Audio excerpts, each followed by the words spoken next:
so that's you know, for Jock, living is a different thing. V, let's talk about V for a second. Give V a sec. V is incredibly. I'm not gonna. We call him V because of Vitruvian Einstein. He hates it. We call him that just because Jock called him that, and compared to Jock, you know.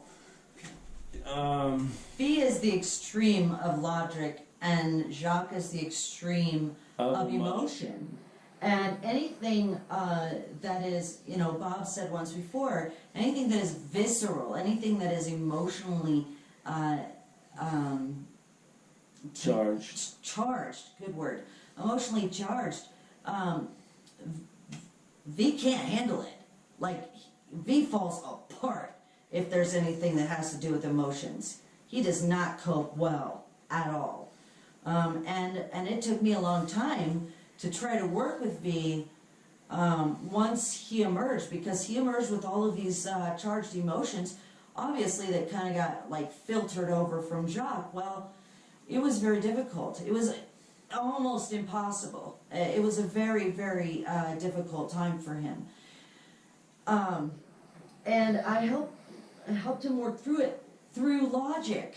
I mean, the only way that he could learn how to cope with the emotional things that he went through as a kid, or in this world, or even modern, like right present, was through logic.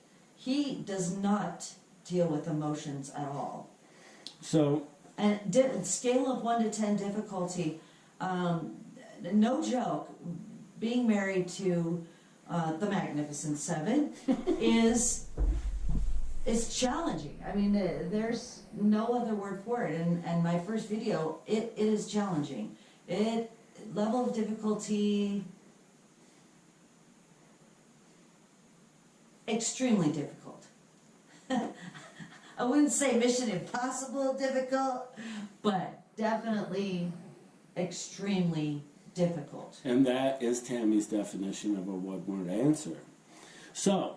You started it.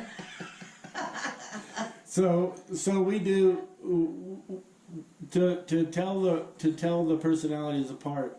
It took more than just me going, oh well, that's a personality.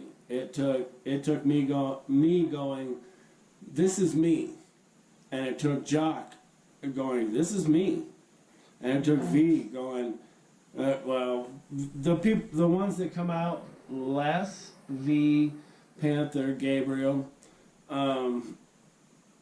they still have a harder time with it. They're still trying to figure out how to deal with it, how to cope with it.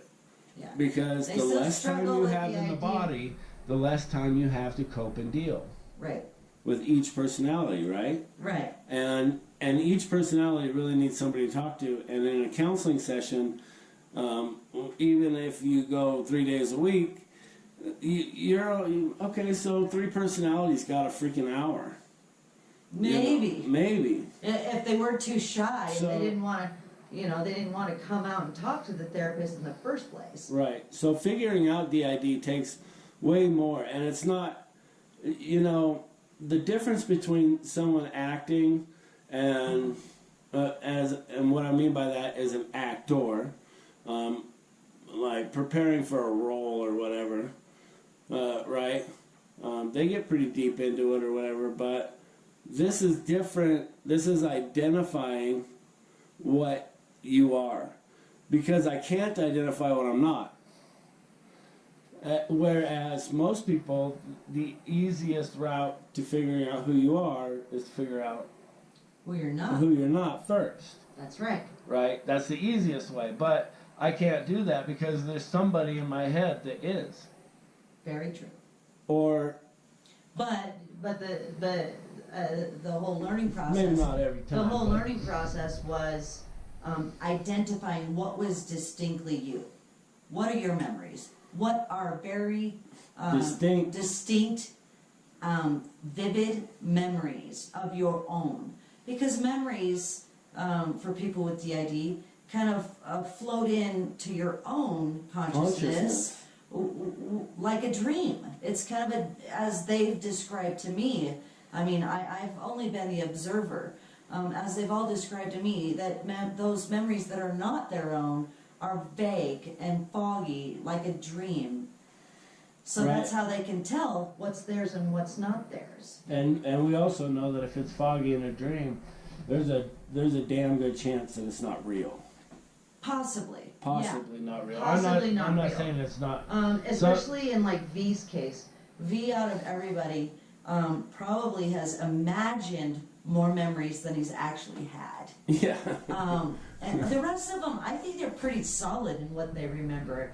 But V is definitely more, he has learned how to make shit up. With a vivid imagination. With a great imagination. I mean, as far as he's concerned, he won the lottery. Pretty much that's how that goes. All right. But okay, so Panther. Let's talk about Panther for a second, because Panther never gets enough Airtime. Enough airtime.